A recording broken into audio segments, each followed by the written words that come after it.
What's up? It's Mac. I'm happy to be here, ripping this episode from the Noogs, Chattanooga, if you're unfamiliar. More specifically, I'm filming this on Biggie's upper deck.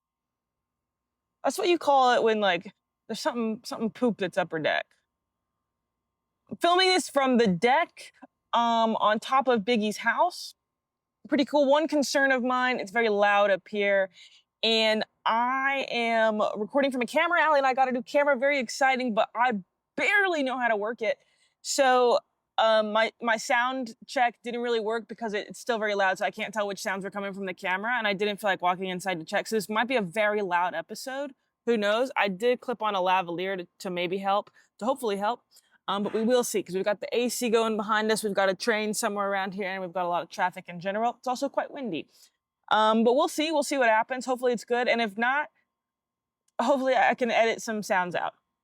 But nevertheless, let's talk about episode 9, Destination X. I don't remember what they called it, but I'm going to call it There's No Place Like Home, because that was the clue that pissed me off the most. But we'll get into that in a second. Let's get into the other clues first. So first thing that needs to be discussed is we've got 4 guys on this show. That's tough. That is really tough. We had, I believe it was 6 girl exits in a row. We have not seen a guy exit this show since episode 2. And just in case you missed it, we were on episode 9.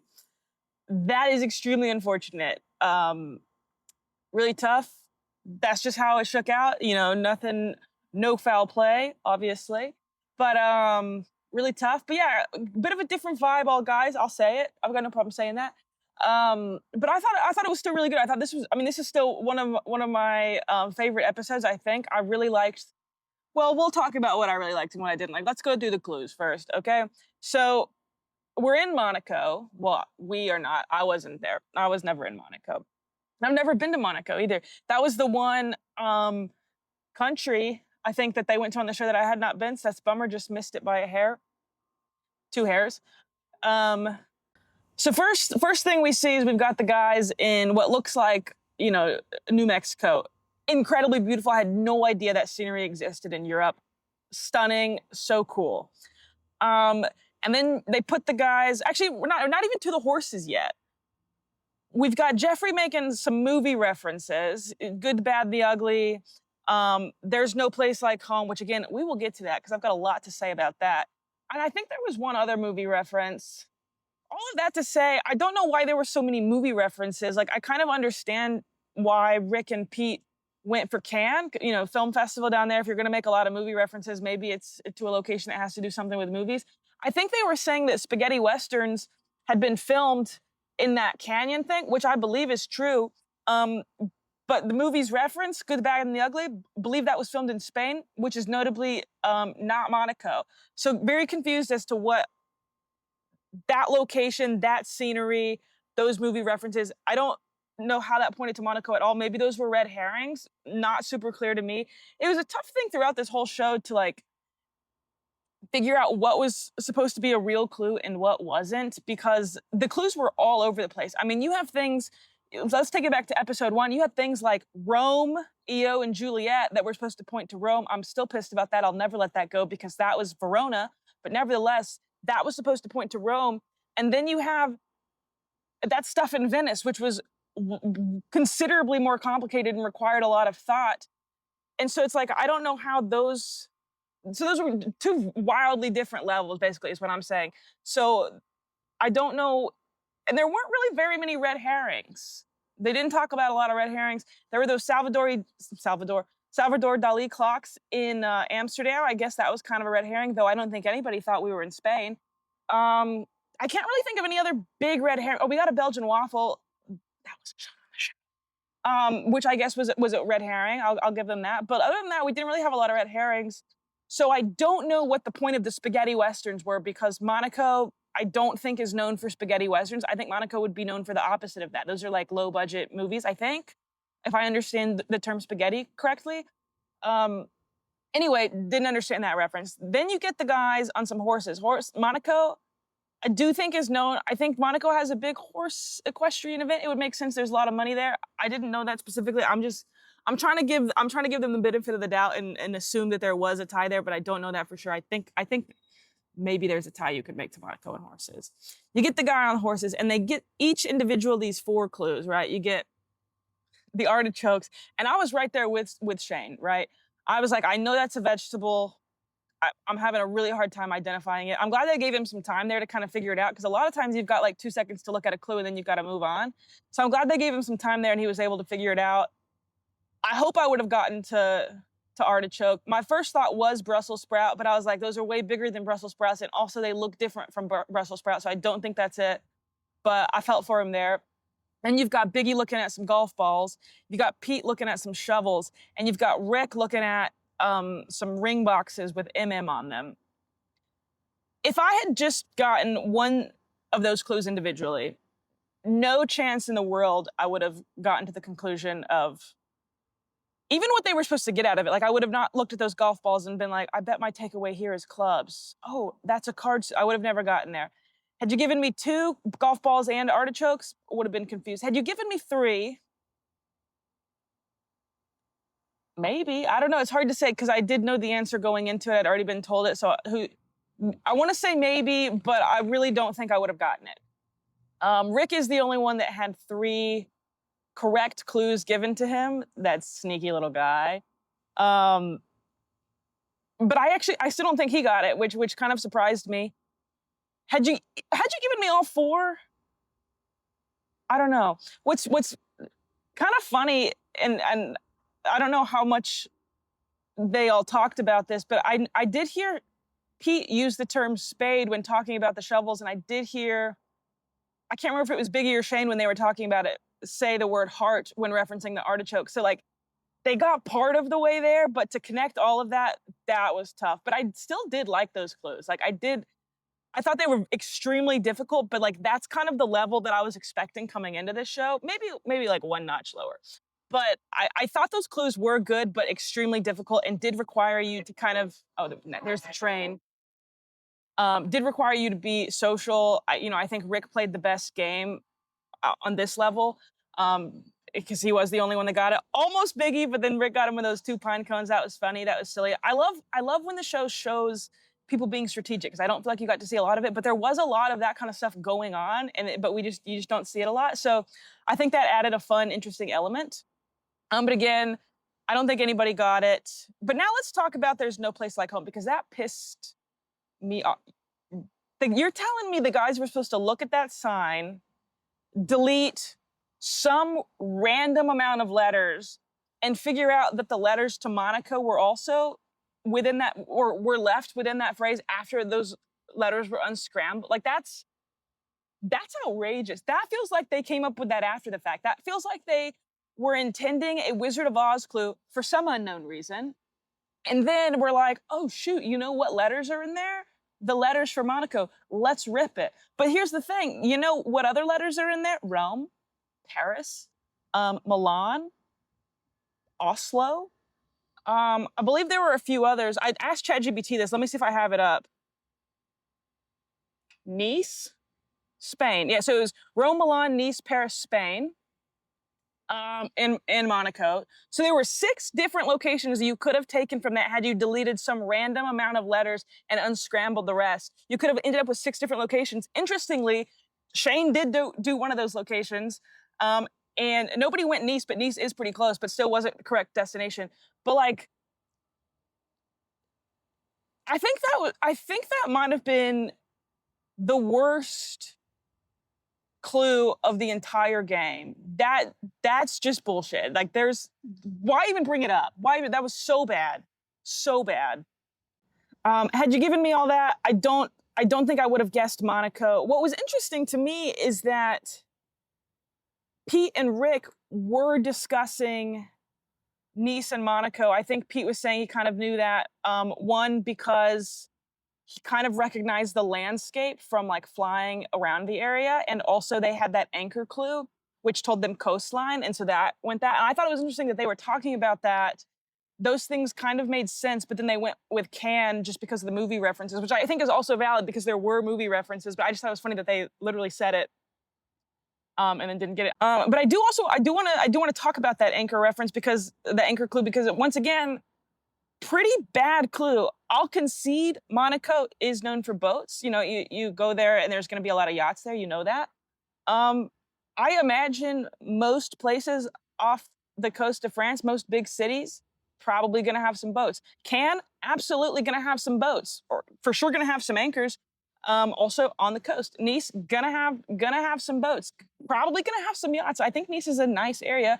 Play on letters there, but I don't know. I thought that was a weird clue. I guess it like kind of helps narrow down, kind of tells you the coast, but like it wasn't like a big clue that really helped you out because other than Shane, everybody guessed along the coast and everybody was wrong. So I don't know. I thought those were weird clues. I thought it was very difficult. I think kind of as Biggie said or did, the only way really to kind of get close on this one was mapping the sun and kind of tracing the highway out of Venice. You know, I've talked about this in a lot of episodes. That was like the one thing you kind of knew for sure was so long as it wasn't an overcast day, you knew which direction you were headed. And I guess you could assume that they're kind of taking major highways because it's a big bus. It's a really big fleet of vehicles. Like I think we were traveling with 60 something vehicles. And so they're not going to be taking a lot of back roads to the extent possible. And you can kind of tell also when they're on windy, like when the bus is on windy roads versus you're just kind of straight shooting for 8 hours. So I think that was the best way. But again, that could have also landed them at Cannes, which it did for Rick and Pete. And I can't remember exactly where Biggie put it. I know it was a little bit more west of Nice. I can't remember which, or west of Cannes. I can't remember exactly which city. I think he just kind of put it in between two cities, which is super valid. I think this was a really hard one to guess. I think the only one who really had a shot was Rick, and that's just because he strategically, socially played this one the best. But nevertheless, like I said, I did like those clues. I did like the box clues. I think those were fun. I do think it was possible to get it. I think you had to really put your thinking cap on, and most importantly, I think you had to play it socially very well. But then we get to the roulette, and I can't decide how I feel about the roulette. As somebody who is not in the game, I liked it. I liked watching it. I thought it was very interesting. I thought it was, you know, a cool challenge. I thought it added a lot of suspense. Didn't think it was particularly fair. I really wanted this to be a game of do you know where you are, yes or no, period.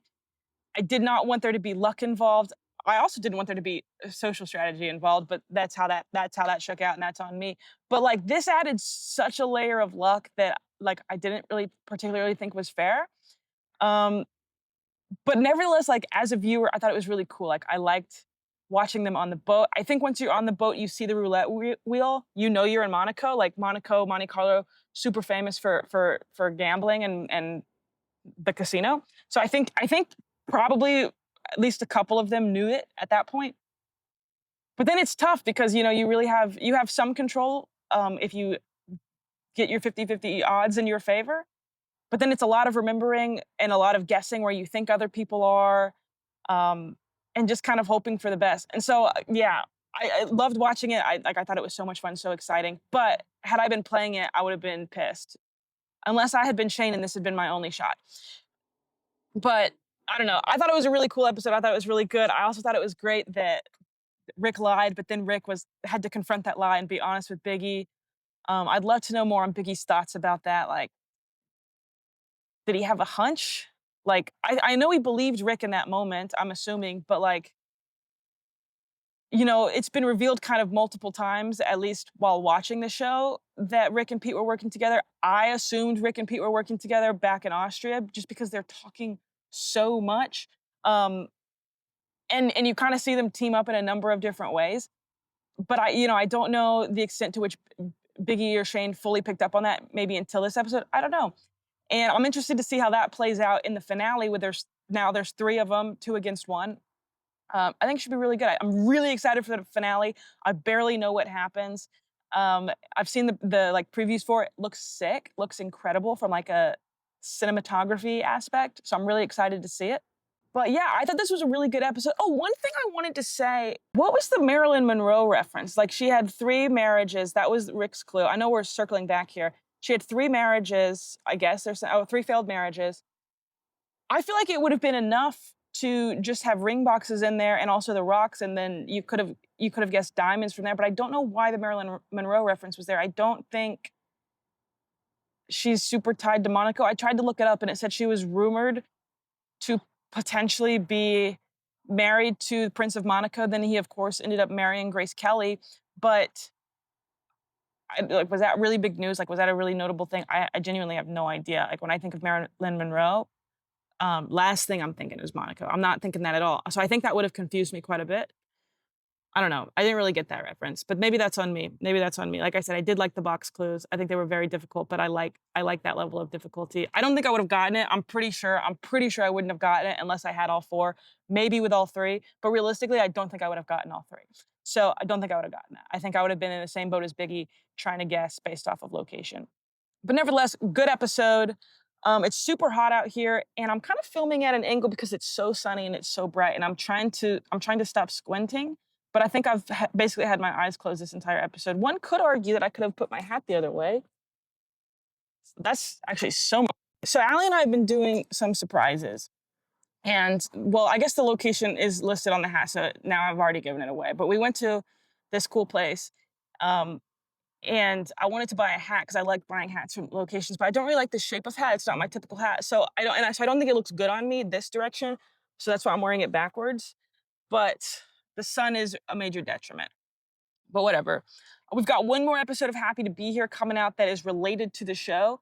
For the finale, that'll be next week. AC just kicked on. Maybe you can hear it, maybe you can't. I'm so excited for that episode.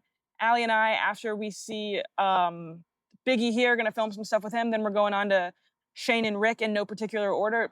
I'm gonna go see them. Gonna make a little road trip out of it, and hopefully, I'm hoping we drive through Michigan. I believe the route between Indianapolis and Toronto does include Michigan. I believe so.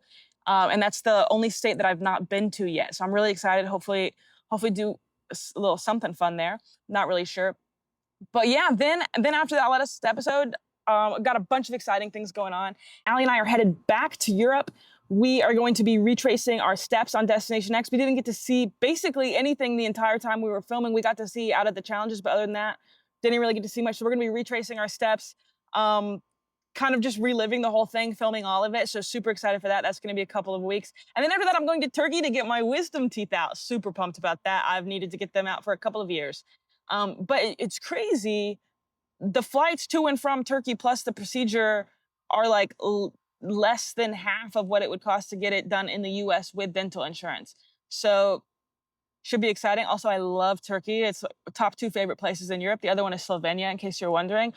I don't think we're gonna be making a pit stop at Slovenia this trip, which is a bummer. I was so hoping the show would go to Slovenia because I love it so much. I just wanted to do something fun in there. But now I'm just rambling. We got a lot of exciting things going on. So please stick around. Just because the show's over does not mean Happy to Be Here's over. I'm riding Happy to Be Here for a while. I love it so much. It's so exciting. But if you've watched this long, thank you so much. That's so nice. Please like and subscribe. And please stick around for upcoming episodes because I promise you they're going to be good and juicy and interesting and fun. Thank you so much.